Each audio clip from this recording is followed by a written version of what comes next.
Good morning. I call the House Education Finance Committee to order. And with that, our first order of business is the minutes. Representative, let's see here, Jordan, have you had a chance to look at the minutes yet? That's your job. Or Representative Purcell, either one. Also busy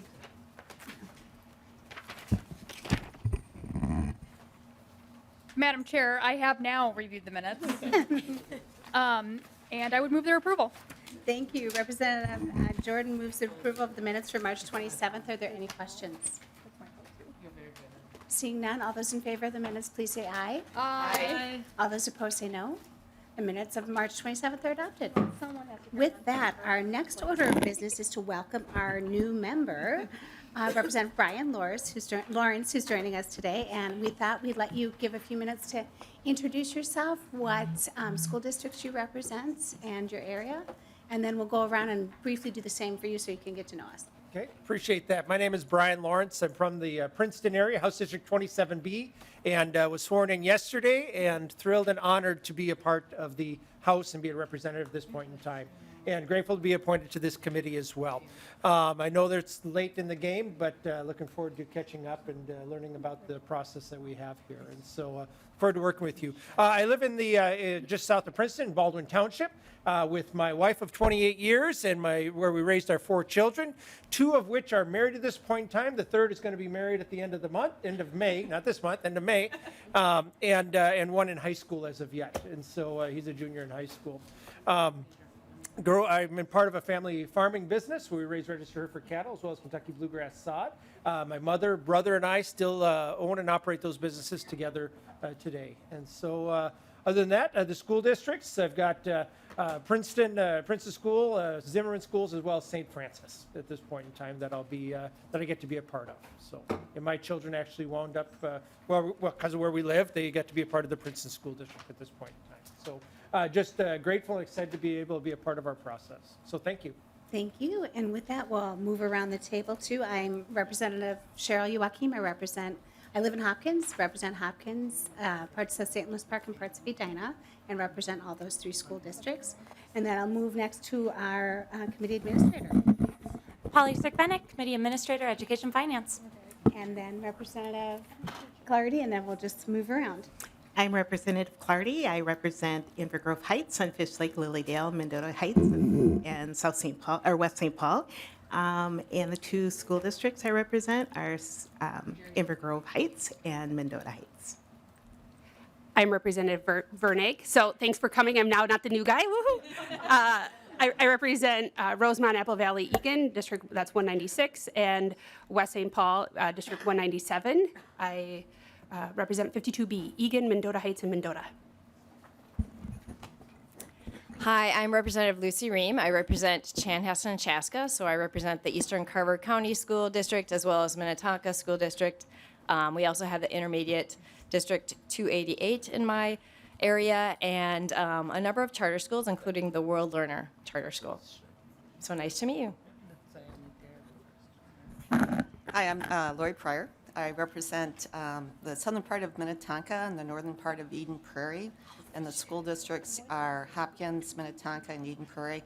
And I appreciate what Representative Reams just said. I can't name all the charter schools that are in that district, but I know that I've got a couple of them. One of them, I just visited this year's Lionsgates is one of them, and I think I've got another one too that's within the districts. Also, we're no longer meeting, but I'm the chair of the education policy. Also related, and on a week from tomorrow, our policy bill will be on the floor. So that'll be something that you can catch up on, and one of the votes that you can take in education. So welcome. Thank you. Hi there, I'm Representative Christy Purcell. I represent 58A, which is southern Minnesota, parts of Rice, Scott, and Dakota County. My school districts are Northfield Public Schools, New Prague Area School District, and the Tri-City United. So, nice to meet you. Welcome. Good morning. It's nice to meet you, Representative Lawrence. My name is Representative Maria Isa Vega. I represent this district that we're sitting in right here, 65B of St. Paul and half of West St. Paul with Representative Clardy. I represent the St. Paul Public School District and West St. Paul, which shares with Mendota Heights, and a number of charter schools, private schools. I come from a background of directing after-school programming throughout the MPS and St. Paul Public School sectors, and it's great to have you on board here. We're doing some amazing historic things in the state of Minnesota to benefit all of our beautiful children and educators. Gracias. Hi, I'm Representative Josiah Hill. I represent 33B, which is the East Metro along the St. Croix River. The districts in 33B are Stillwater, Forest Lake, and several charters and a few private schools as well. Nice to meet you. Hi, good morning. I am Representative Emma Greenman, and I represent South Minneapolis in the House and hold up the Minneapolis delegation's Minneapolis Public Schools corner of this table. And I was just noticing that we have the two members who came in special session, so it's fun to have both of you here. So welcome. Samantha Sensimura, I represent South Minneapolis and Minneapolis Public Schools. Hi, I'm Sydney Jordan. I represent 60A, where I have the privilege of representing the people of Northeast Minneapolis and Southeast Como, and I proudly represent Minneapolis Public Schools. I'm Mars Beltrandi Redquist, DFL Caucus Research. I'm Jody Withers, House Republican Research. I represent no one. Ron Grisha, represent 10A, which is just west of you. I have the Mille Lacs, Kanabec, parts of Crow Wing, Morrison, and Aiken counties. Welcome. I'm Peggy Bennett. I live in Albert Lee. I represent 23A, which is, almost to Blue Earth, and then over just a little past Albert Lee and up in large area, but lots of school districts. I won't list them all. A few private schools as well. I've been an elementary school teacher. I'm retired now for 33 years. Love kids, love education. Good to have you here. And that giant thumping is not the heartbeat of this building. It's actually the construction, just so you know, we get to hear that down here. So. Ben Bakeberg, I represent 54B. It's the school districts of Prior Lake, Shakopee, and Jordan, and then a number of private schools as well. So looking forward to working with you. Thank you. Patty Anderson, 33A, which is northwest Washington County. I represent Forest Lake, White Bear Lake, Matamidi, and a tiny bit of Stillwater School District. Hello, welcome. I'm Representative Krista Knudsen, 5A. Park Rapids is our biggest city, so that's where we're at. I have 16 different school districts in my house district, so I'm not going to list them all, but some of the bigger ones are like Park Rapids, Detroit Lakes, a little bit of Detroit Lakes, Brainerd. Yeah, welcome to the committee. Welcome, Brian. I am Pam Altendorf from the Red Wing area, is my district, Cannon Falls, Goodhue, Wabasha, Lake City. Hi, I'm Solveig Beckel, House Fiscal. I serve on this committee as well as the Children and Families Committee. Welcome. Good morning, Christina Pera from House Research. Tim Strom from House Research. I'm Shamana Braha. I am the committee legislative assistant. You got the elevator for me this morning. Thank you all for introducing yourself to a newest member. And with that, I'm going to hand the gavel over to Vice Chair Clardy so I can present the governor's supplemental education budget proposal.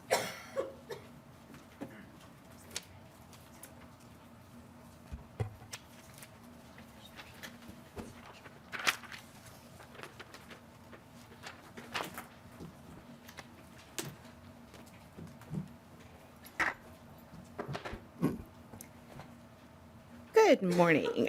The next item on the agenda is House File 5237. Chair Youakim, would you like to move House File 5237 before the committee with the intention to lay the bill over for possible inclusion in the Ed Finance Bill? Thank you, Vice Chair Clardy. Yes, I would. You may present your bill. Thank you, Chair Clardy. I would like, sorry about that. Thank you, Chair Clardy.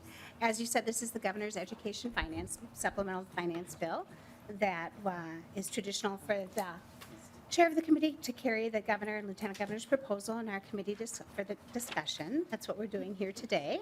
There are a few individual proposals in this bill that we've had before our committee, and there are pieces in this bill that we'll be considering for inclusion in the final Education Finance Committee bill. So with that, I'll have a variety of testifiers from MDE to walk through the bill, and I have Sylvia Beckel here from House Fiscal Analyst to briefly walk through the spreadsheet after that. And then we'll also take testimony from folks who signed up and then move on to member discussion on the bill. With that, I will turn it over to Commissioner Willie Jett from the Department of Education. Wonderful. Commissioner Jett? Good morning, Madam Chair, committee members. My name is Willie Jett, and I serve as the Commissioner of Education. I'd just like to thank you, Chair, for hearing the Governor's supplemental education budget and for the opportunity to share some remarks. As you have heard from my team and me previously, we have been intensively focused on implementation of the 2023 education budget. And in our schools and in our visits around the state, we continue to see and hear about the success and growth from the historic education funding and changes from last year's session. A quick little tidbit for you. I was visiting an elementary school in Greater Minnesota just a couple months ago. I went into a second grade classroom and met a teacher who asked if she could share something with me while her students were working in small groups. With a mixture of gratitude and vulnerability, she shared her journey of teaching and her recent experience with language training for reading and spelling, the LETTERS program. She confessed that in the past, despite her best efforts, there were students she felt she couldn't reach, children who had struggles with reading, and they left her feeling helpless and frustrated. At that moment, there were some tears that welled up in her eyes, and she spoke about the transformation that had taken place since implementing the LETTERS program.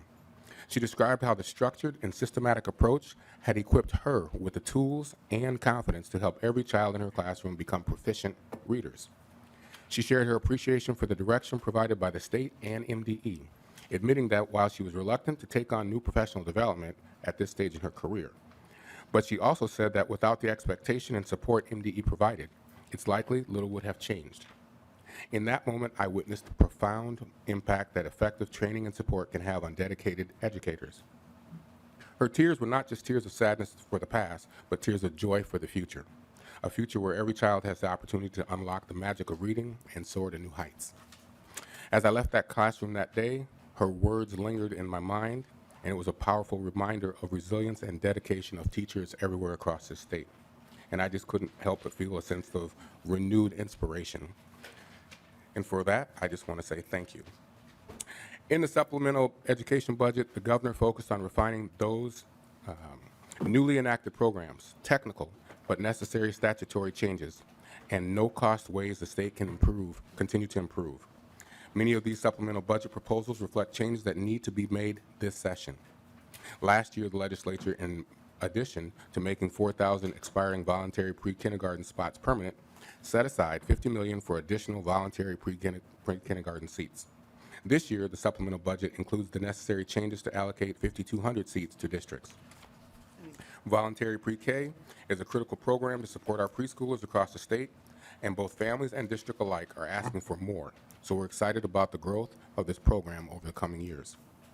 The bill also includes language changes necessary to fully and better implement other programs, such as more clearly defining English learner expenditures so that districts and charter schools are reporting information to MDE consistently, and families have clearer expectations on how revenue is used at the local level.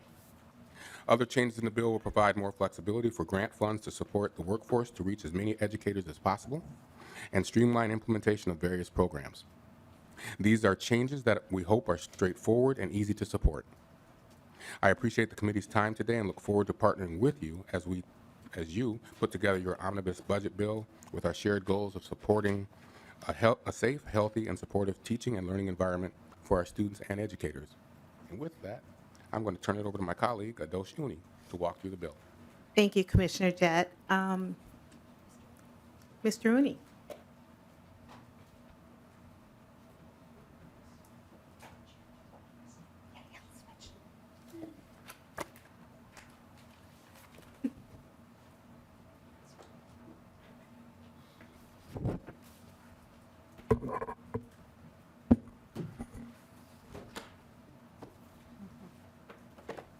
Madam Chair, committee members, my name is Ado Shuni. I'm the Director of Government Relations for the Minnesota Department of Education.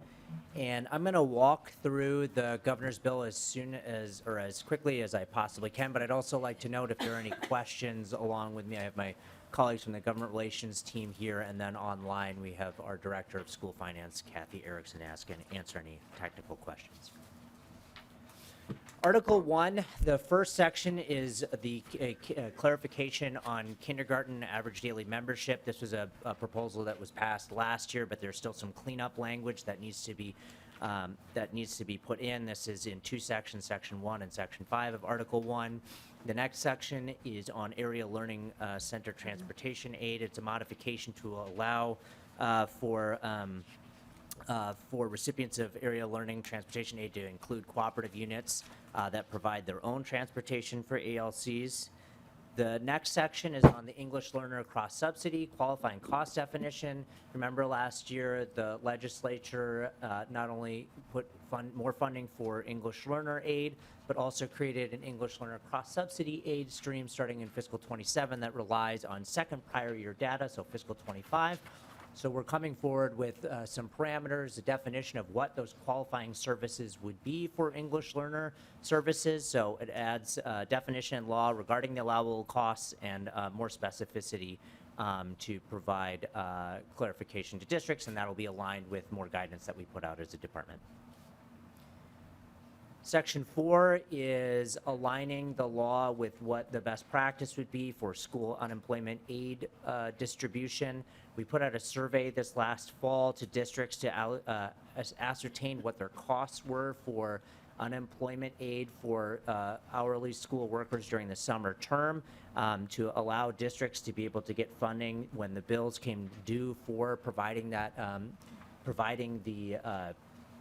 unemployment reimbursement that comes in the fall. So the aid distribution was made at 90% based on the unvalidated data we got from the survey, and that we would do the remaining 10% next fall when we have final validated data. The current law right now requires that 100% of the aid is paid in the current year. That doesn't allow for this practice, so we would ask that the legislation be changed to allow for 90% in the current year and 10% in the following year. There are a range of provisions that reflect the allocation of the $50 million that was set aside last year for voluntary pre-kindergarten seats. This Article 1, Section 6 is the first of those. This is across almost all of the articles. This would allow for the 2023 legislation or set aside funding to be to fund the 5,200 seats in fiscal year 25. And that would reach a total of 12,360 seats for the program in total. The next section is around a technical clarification for compensatory revenue. It corrects duplicative and conflicting language related to the allowance for fiscal 26 and later. This is section 7 and 8. Section 9 is around operating capital levy exemption clarification. This is clarifying that the aid related to purchasing menstrual products and opiate antagonists passed during the last session is not subject to levy equalization under the statute. Section 12 is around one-room schoolhouse funding modification. This changes it. This is the one-room schoolhouse in the Angle Islet school up in the War Road School District. This clarifies that it's a grant. Converts it from a grant to an aid. This would simplify the distribution to the district. Section 13 is allowing districts to execute a one-time transfer on their from a reserved or restricted account under basic skills revenue into another restricted account for basic skills revenue based on the changes that were made for the uses for basic skills revenue last year. There were some uses that are no longer allowed or no longer transferred over to the new definition, but we're in a restricted account, so this just allows for those funds to be used still for basic skills revenue.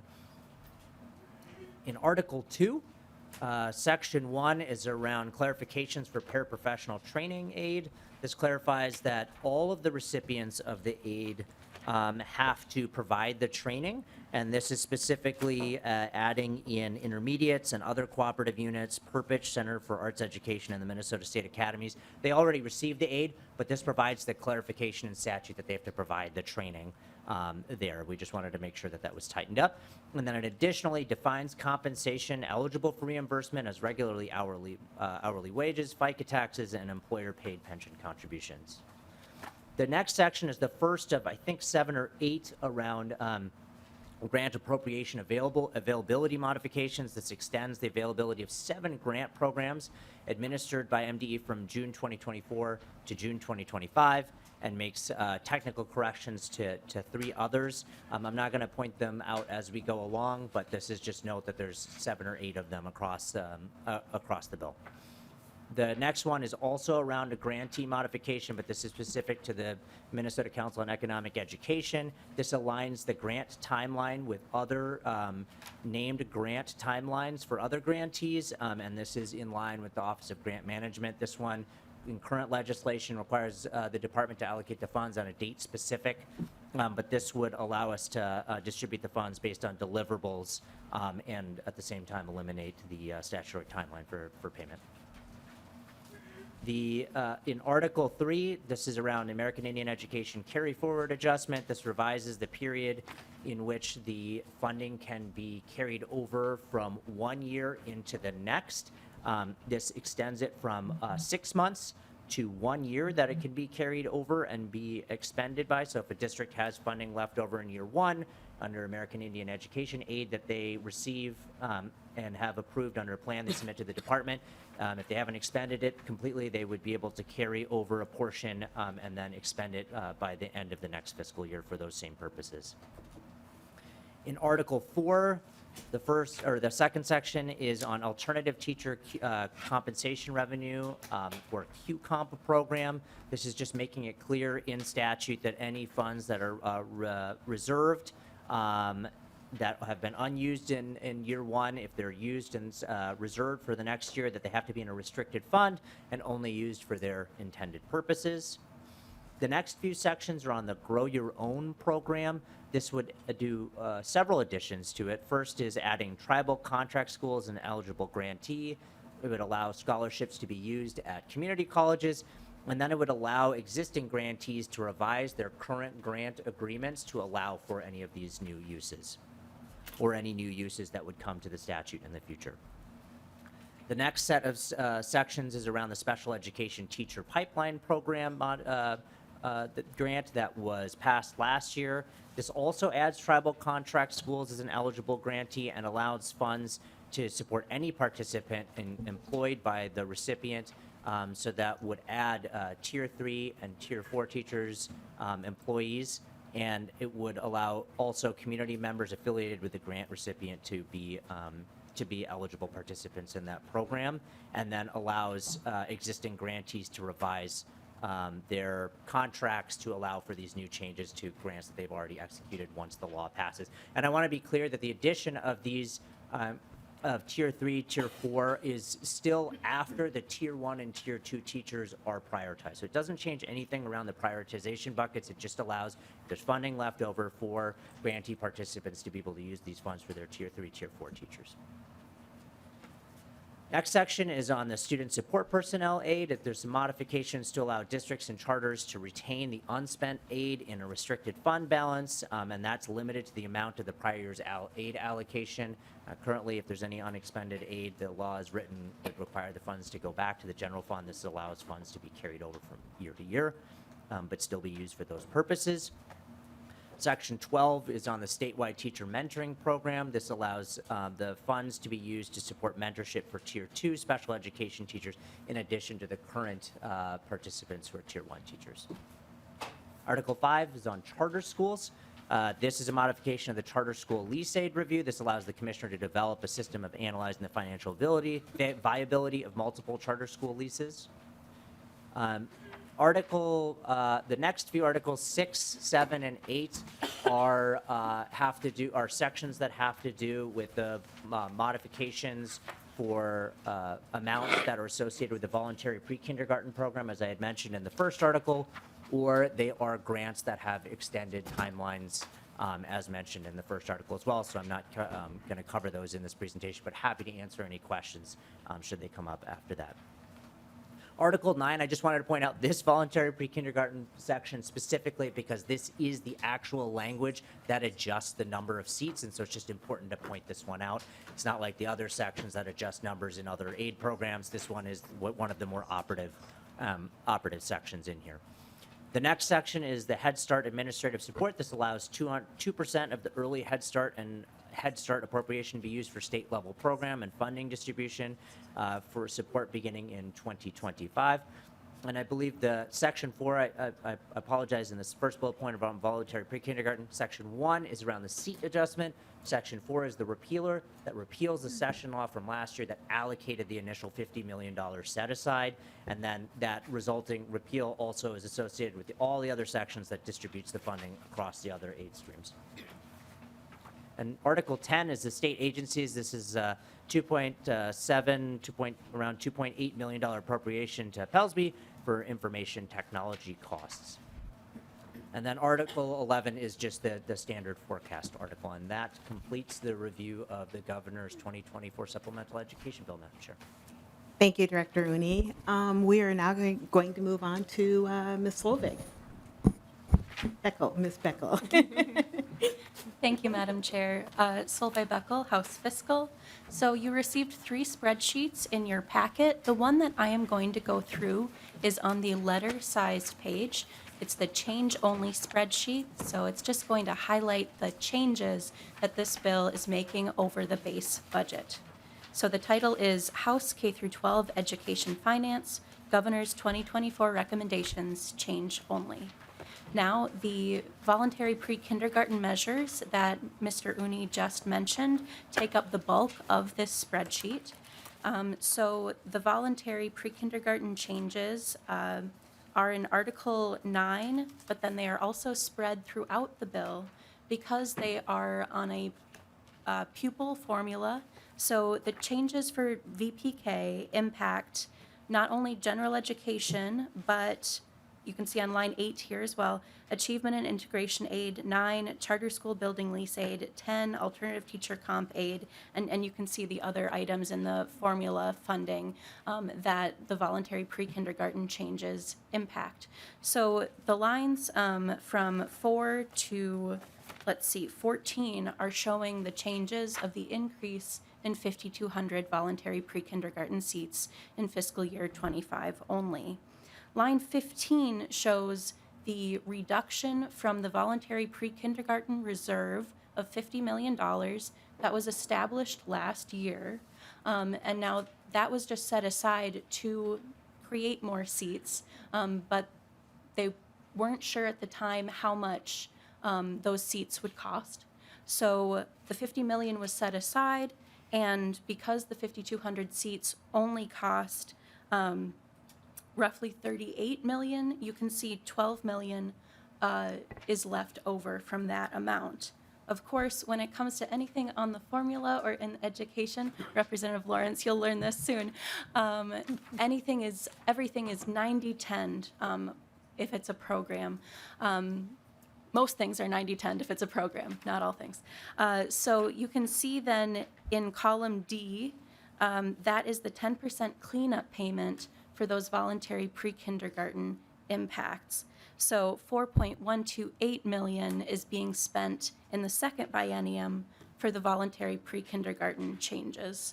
So you could say that the net impact of the voluntary pre-kindergarten changes is negative $8 million because there was $50 million set aside. So there's $8 million in savings. I should point out that lines 6 and 7 show the levy offsets. So because the voluntary pre-kindergarten seats are linked to levy impacts, here the governor's language adjusts both the local optional revenue and the operating capital in Article 1, Section 6 and Article 1, Section 10, so that there would be no levy impact and no increases or decreases in property taxes. And so that is the total cost of the voluntary pre-kindergarten provision, including the levy buy-down impacts. Moving down to line 18, the PELSB appropriation is just for the educator's online licensing system, so basically some IT costs that PELSB has identified, and that is $2.767 million in fiscal year 25 only.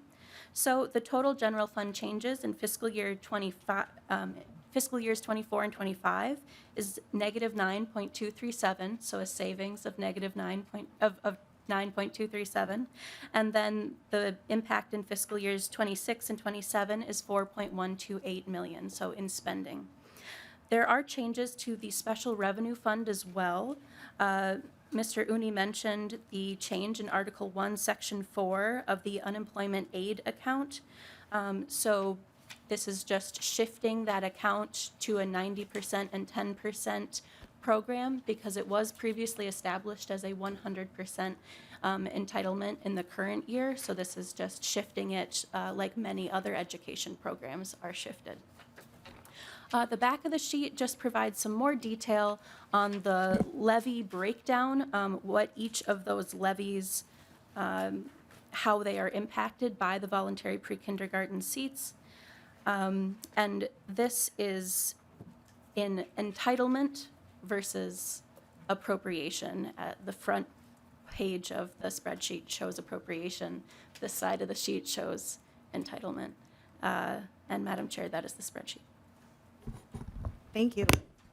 We are now going to move on to we had one member from the public that signed up to testify on House File 5237. And Caitlin Schneider, could you please come forward?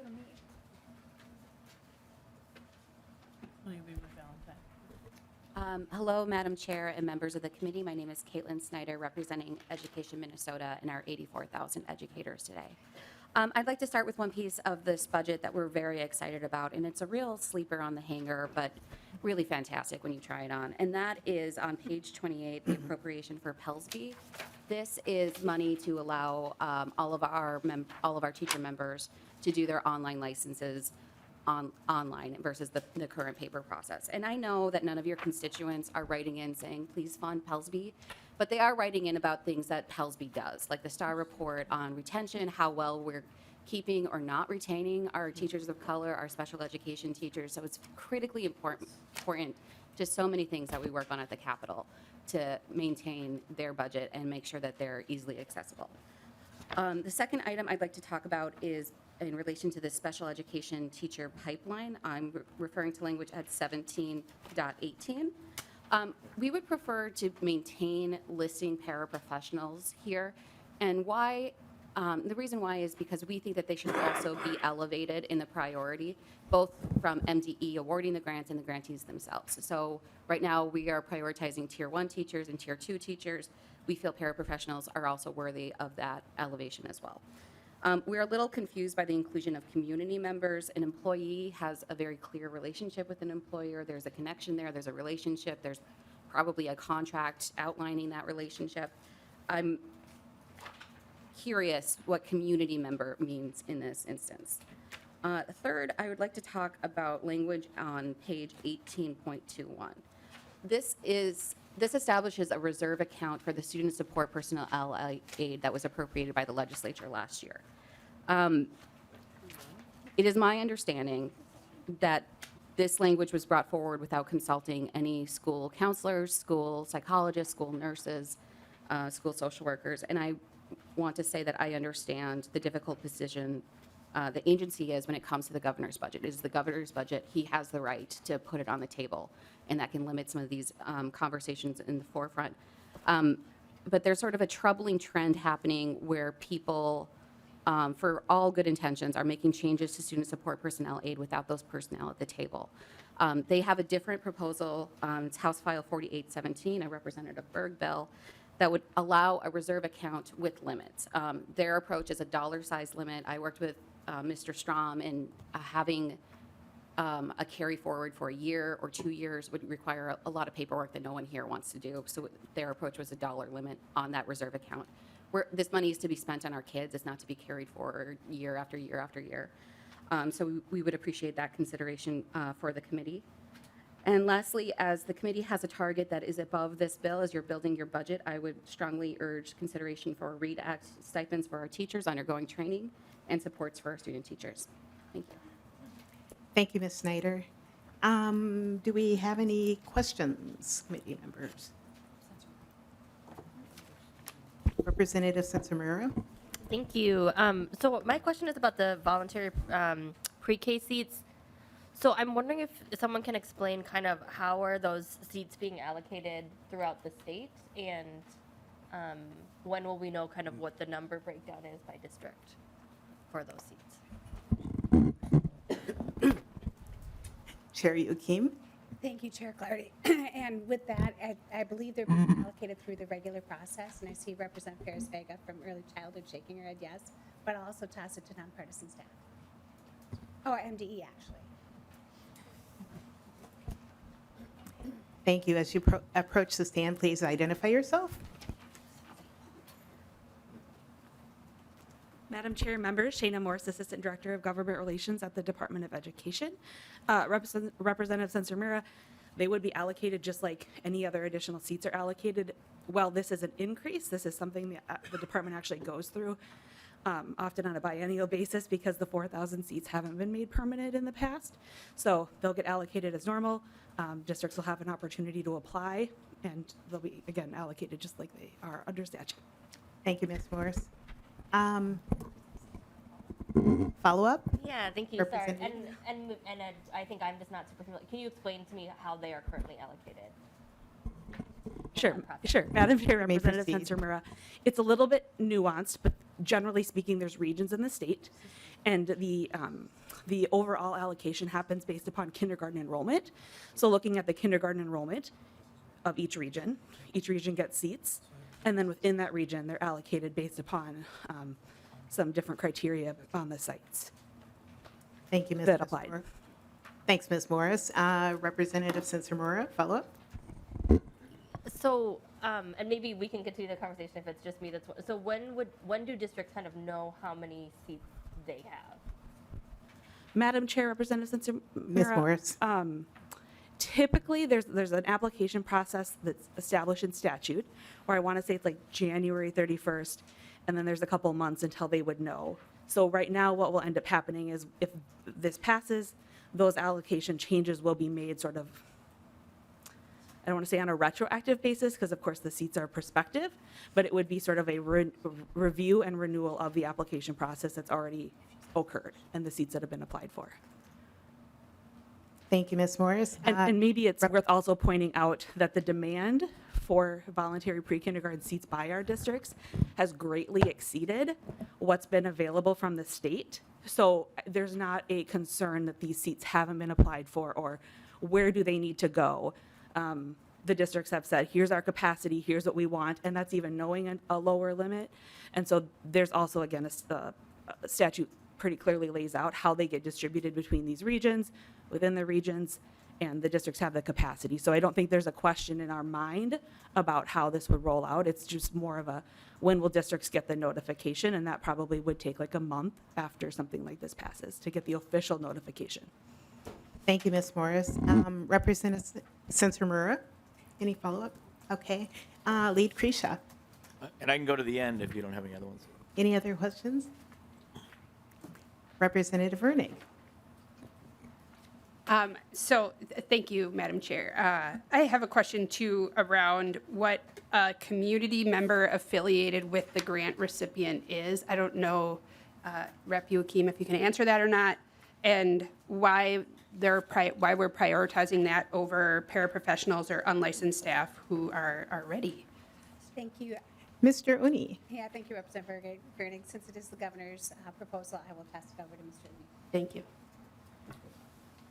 Madam Chair, Representative Vernig, again, for the record, Adoshuni, Director of Government Relations for the Minnesota Department of Education.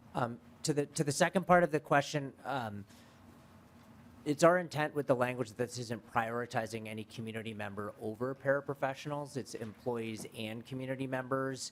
and including Tier 3 and Tier 4 teachers. So I want to make clear that there's no prioritization of community member affiliated with or associated with the district or charter over any paraprofessional or any other unlicensed staff. I think the intention with community member is a volunteer, so a non-employee related individual who may be working in the schools with our students. So it's a volunteer who may be working in capacity of providing assistance in classes and may not have a particular contract. So that's what we were trying to accomplish there. Great, thanks for the clarification. Sorry. Representative Vernig, follow up? Yeah, thank you for the clarification. I appreciate it. Thank you. Any further questions? Lead Krisha. Thank you, Madam Chair. And Madam Chair, just to help set the table here, I am going to ask Commissioner Jett to come back up, and then I also will have a question for Ms. Schneider from Ed Minnesota after that. So just let everyone know. Thank you.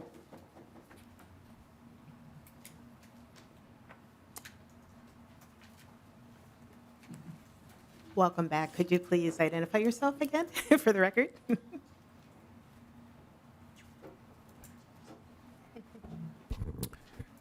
Willie Jett, Commissioner of Education. Lead Krisha. Thank you, Madam Chair. And Commissioner, first of all, thank you. I've always enjoyed our open and honest conversations, and you've been very receptive in reaching out. Just a couple questions on the bill.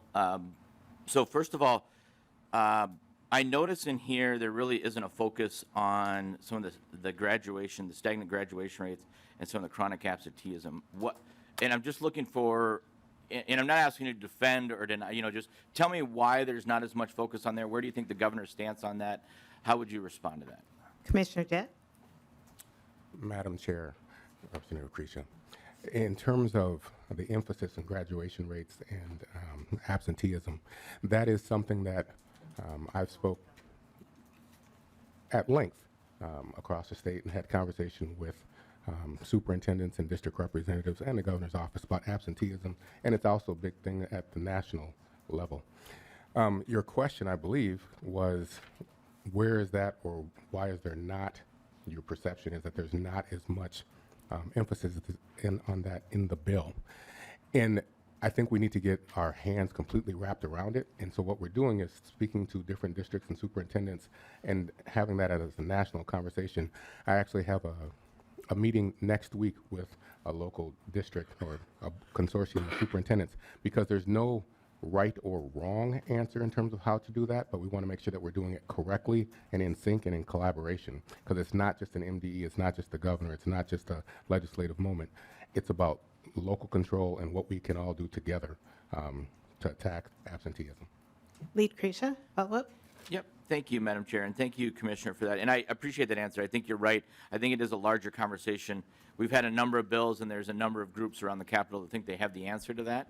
And so I think what I'm hearing from you is we need to figure out what that is, and I would appreciate a little bit more of the governor pushing on that. I don't think that's in this bill. The second piece on this is we had talked a little bit about this, and we had a number of school districts at one point. Chair Youakim had allowed them to testify and talking about some of the liabilities, the mandates that are out there, the UI. And you and I had talked about this looking forward. I don't see anything in here where the governor is helping or alleviate some of that, the concerns that schools have had. And when I look at the UI piece looking down the road, that will become a liability. That will become something we have to deal with. Nothing in here from the governor on that. And not that he's silent, but I just, what would be your response? How do we start taking steps to there to give schools the assurance that all the things we're asking them to do will receive support and funding? Commissioner Jett. Madam Chair, Representative Krisha, and so I'm speaking as the commissioner, but I'm also speaking as a former superintendent. And Madam Chair, that's why I've asked you. and so I'm looking out in the audience, and I have a few ed orgs out there that this is one of the conversations or questions that is prevalent, whether you're sitting at a conference, whether we're out across the state visiting sites. And what I can assure you of is with all the, and I'm going to use that word historic, with all the different things that happened in this last legislative session, there is, I'm going to use that word, pressure to make sure that we do things the correct way. And there's so many different things that we're having to make sure we wrap our hands around. You mentioned UI, and that is a topic that is of note all across the state. One of the biggest things is the conversations that we're having with superintendents and business managers and things of that nature is just to make sure that we put that at the forefront and figure it out, and we're studying it. And so it's not something that is just that you can define it immediately. It's that study, you're trying to look at it to make sure that when we do this one, it's kind of similar to my last answer. When we do this one, that we're making sure that we're doing it correctly. And so it's being discussed now, but it hasn't been completely solved now. We're still talking about that. Follow-up lead, Krisha? Thank you. And Commissioner Jetta, and I appreciate this is why I like the conversations with you, because there's no value, there's no judging. It is what it is. And as you said, these are pressures we're going to have to address.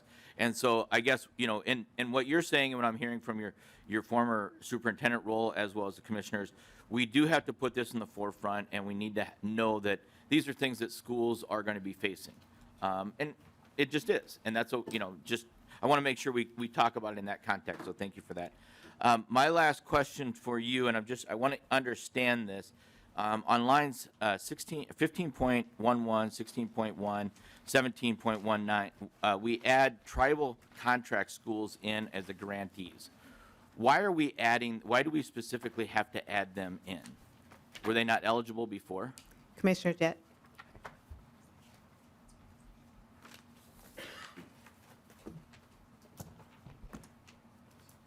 Madam Chair and Representative Krisha, and so, I do not have my glasses, and so I apologize for that. And I could tell you this other story that's going on, but I'm not going to share that with you. Your question was, why are we identifying that? Yeah, Madam Chair, just clarifying. I have my answer because Adosh Uni is sitting right there and he's waving and he can vigorously. Yep. And so I will go ahead and I will ask Adosh Uni to come ahead and answer that question. I mean, if there's secret hand signals we don't know about. Welcome back. Welcome back, Mr. Uni. Please identify yourself for the record.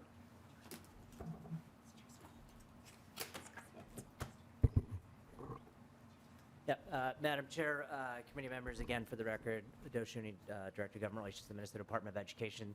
So, Representative Krisha, the question of why we're adding tribal contract schools to a couple grant programs, and it's because we've noticed along a range of programs, and I think in other programs in the past few years, we've had attempts, successful, some not, to add tribal contract schools because they are not considered traditional school districts. They're not considered traditional charter schools. They are their own separate entities. They're not co-ops or intermediates. And so specifically calling them out as eligible entities make sure that we are recognizing, pardon me, recognizing their unique nature as well as making them eligible recipients at the same time. Lead Krisha? Okay, and Madam Chair, so because they are what we would consider non-public schools. Madam Chair. Mr. Uni. Madam Chair, Representative Krisha, I just would like to be clear for the record, I did not state that they're non-public schools. I said they're not considered traditional school districts or charter schools. They are considered tribal contract schools, which are a separate entity. There's not a statute like with charter schools that says that they're eligible as if they were traditional school districts, that there is, I can't remember what the statute number is. So we do have to explicitly name tribal contract schools. They do because they have a federal, there's a very much because they're under the Bureau of Indian Education, under the Department of Interior, they are considered a separate entity as they relate to the federal government, but they are public schools. Chair Youakim, did you have a comment? Yes, Chair Clardy, the one thing I would add too is we had this discussion too when we brought up the money to tribal schools from the land trust, is that we had to backfill it with aid instead, because in our constitution, the land trust says school districts and tribal schools aren't defined as school districts. Chair Krisha. And thank you, Madam Chair, and thank you, Chair Youakim. So you said, and I'm not trying to pin. This is a broad conversation we've had for many, many years. Mr. Uni, you said tribal schools would fall. You used the word public schools in that. So we have school districts, charter schools, and now are you including tribal schools in that sphere of public? Mr. Uni.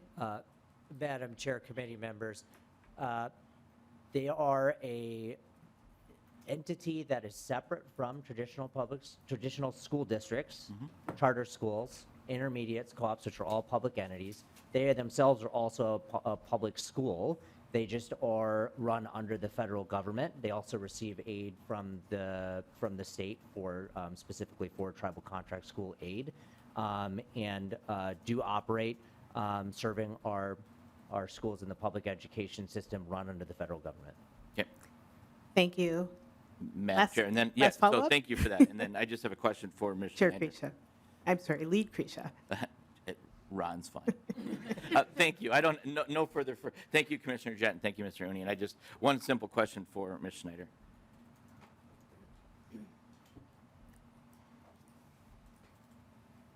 As you approach the bench, please identify yourself.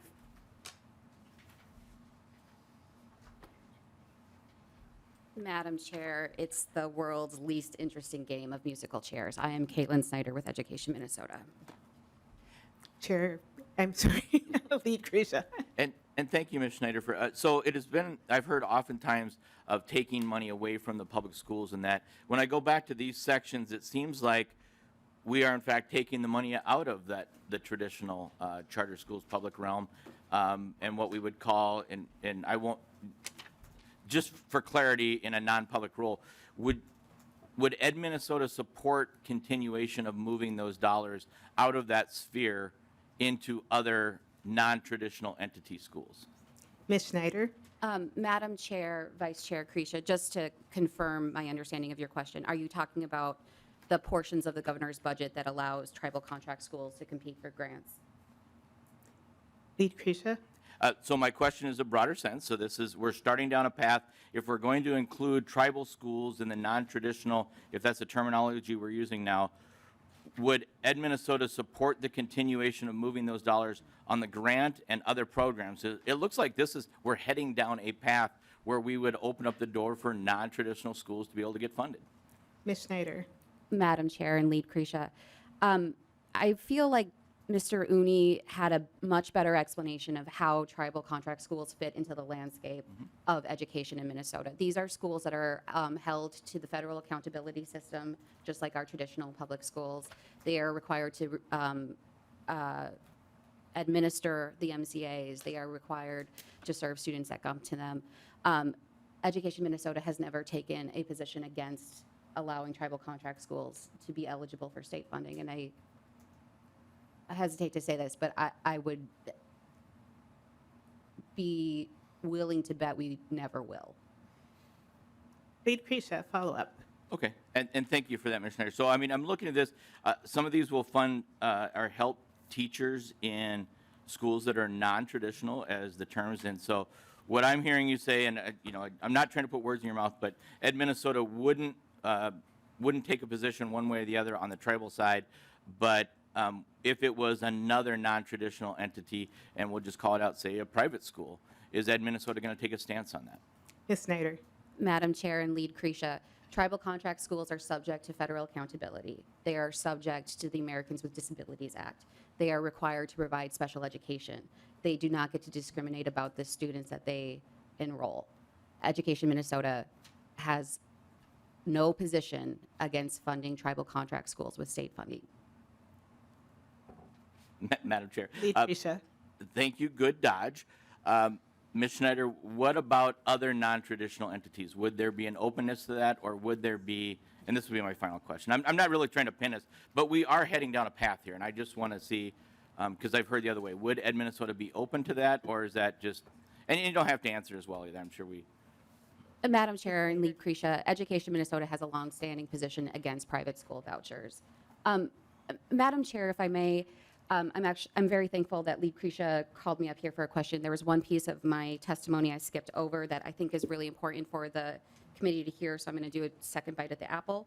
There are some changes to EL, what is considered part of the EL cross-subsidy in this bill, and this is very important because we are funding the cross-subsidy because the legislature made such bold steps last year. We have to define what can be funded with that cross-subsidy aid. I would just recommend that the committee takes a close look at that we have some questions here. I'm not saying we have any opposition to this language, but it's just a very important step that we're taking here.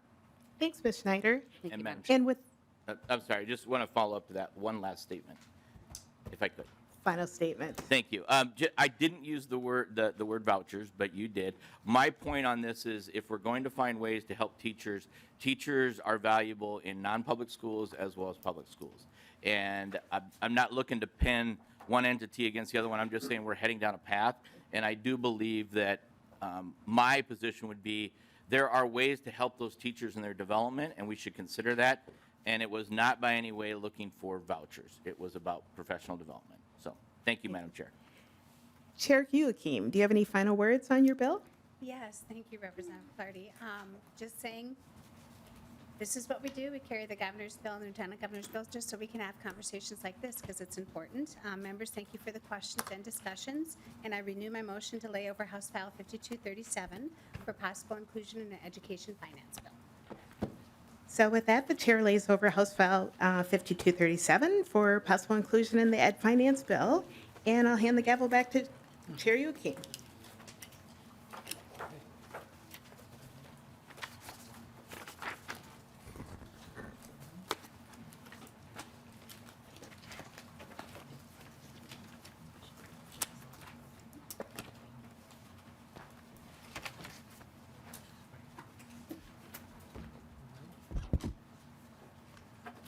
It is musical chairs today, isn't it? With that, we'll move to our next item on the agenda. Representative Berg has been patiently waiting in the audience.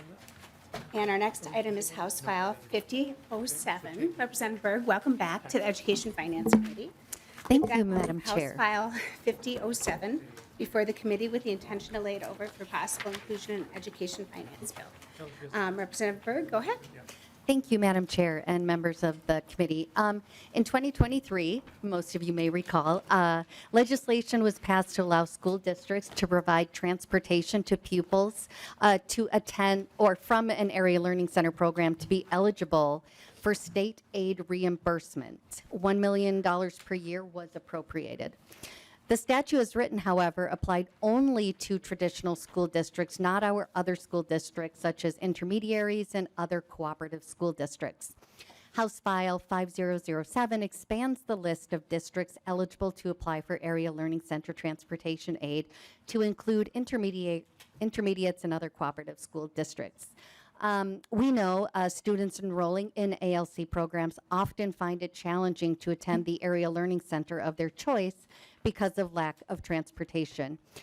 Removing barriers for these students provides them with greater opportunity for educational success, better attendance, and more opportunities to graduate.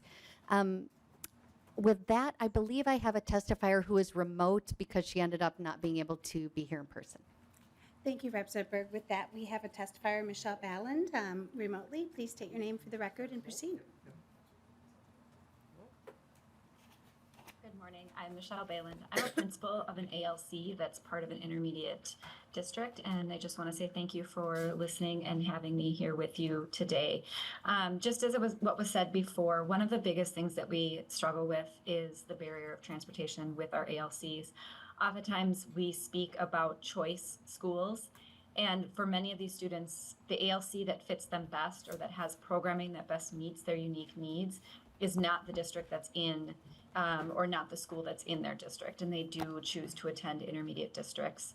Unfortunately, when transportation is limited or it is with other students that might have been causing some of the concerns and problems that are making them interested in coming to us, that transportation barrier still exists. And the students are paying hundreds of dollars in Ubers. I have a student who currently attends, and due to some circumstances out of their control, they're currently spending about $300 a week in order to attend school. And so we have been working on trying to be as flexible as possible so that we're not taxing the family. And this is a situation where transportation would be very important for this student. And there is an immeasurable amount of these stories that I could share in regards to the importance of this transportation money and the availability of it to our ALCs in the intermediate districts. We currently have about an attendance rate. Our kids hit about 50 to 60%, and I think that's pretty average for ALCs. And when we have talked with our students and talked with our families, transportation undoubtedly comes up as the number one reason why students are not attending regularly. And so as an ALC, we create as many opportunities and programs, things that will benefit these students long-term, but unfortunately, unless we can get them through our door on a more regular basis, oftentimes they can't access those opportunities. And so we really hope that this amendment to the bill that passed last year will go through so that we can start requesting some funding for transportation and start reducing those barriers. And I thank you all very much for all of the hard work that you're doing and look forward to answering any questions if there are any. And thank you again. Thank you so much for being with us today. With that, members will move to the table for questions. Representative Anderson. Thank you, Madam Chair. I have a question for the testifier online. So if Uber leaves the Twin Cities in 28 days, how will the students get to school? What? Do you have a crystal ball, testifier? That's a great question. We're worried about it significantly. So a lot of times the opportunities, like they throw out options like we'll take the city bus or take Metro Transit, things like that. But what we're not seeing is there's a reason why most of these students aren't taking those opportunities. And so I'm very concerned about when Uber leaves. We are in the Northeast Metro, so I'm hoping that it won't impact too many of my students because we're far enough away from Minneapolis that we don't have many students who are in that vicinity. But if St. Paul follows suit, which oftentimes they do go hand in hand, we would have a significant number of students who are, it is going to impact them significantly. And that is very concerning. So this would be one of our biggest answers to what happens if Uber leaves. Representative Anderson. No follow-up. Okay, thank you. Any other member questions or comments before I go to Lead Krisha? Seeing none, Lead Krisha. Thank you, Madam Chair, and thank you, Representative Berg, for bringing the bill. I actually think it's a really good bill, and I wish you luck with it. But I do have a follow-up question that Representative Anderson brought up for the testifier. When we talk about the ride sharing, this is about funding, and if those rates go up significantly, will there be, we're going to have to address that with the Minneapolis School District and with the ride share rates going up. I don't think I'll have the testifier answer this. Representative Berg, do you have any other comments? Otherwise, we'll move on. It's kind of moving out of our bailiwick here. I can also go to nonpartisan staff to talk about how the funding mechanism works. Thank you, Madam Chair. While I do recognize that the Uber Lyft connect to this is because this is an option that the students are using, sometimes their only option. Not going to lie, my ALC that my youngest son attended to, there was no bus service. And so a couple of times I did put him in an Uber. When I had to go this direction, he had to go that direction. So I understand, representatives, why you're bringing that into, why that's a relevant question. I don't have an answer for that. I'm not sure my testifier does. But I think when we talk about removing barriers for our kiddos to have the chance to graduate, to excel, to succeed, this is just one more piece of that we are able to give them. There are so many, things that frustrate us that we may not be able to provide. This is not one of those things. And so I think if we do go to nonpartisan staff for sort of an explanation of how this would work. Mr. Shaw, maybe briefly just talk about how we put the funding stream together and what that looks like for reimbursement model.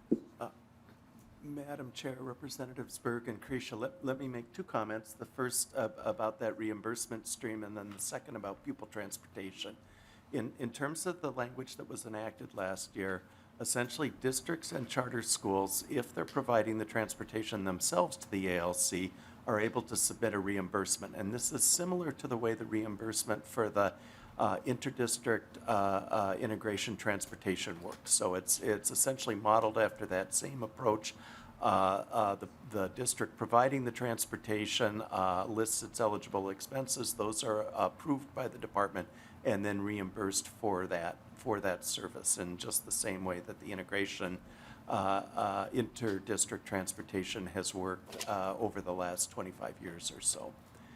The second question that I heard had to do with the relationship between the rideshare services and schools. Unlike when a parent provides a service, if a school district provides a transportation service to a student, that's regulated under the transportation provisions for pupil transportation. And that means that these, outside of the yellow school buses, basically the kind of transportation that happens in vans and elsewise is called Type 3 transportation. That's a Type 3 vehicle, and there are requirements that apply to the Type 3 transportation.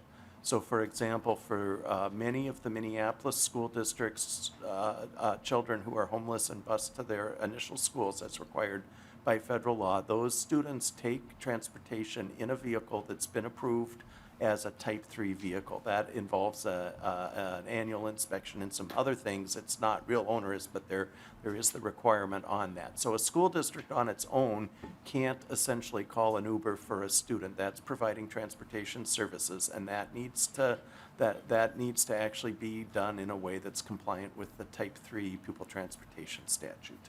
I'm sorry for the lengthy part of the response there, Madam Chair. Thank you, Mr. Strom. If I can remember right, too, we put a pool of money in that we rolled into the base that they can use to draw from? Madam Chair, in terms of the funding, yes, the $1 million essentially is the capped appropriated amount in statute. If the expenses come in at $2 million for this coming year, then those would be prorated and districts would be reimbursed for 50% of their transportation costs. So yeah, depending on the proration level will determine how much of that service is reimbursed and how much the district will be paying for.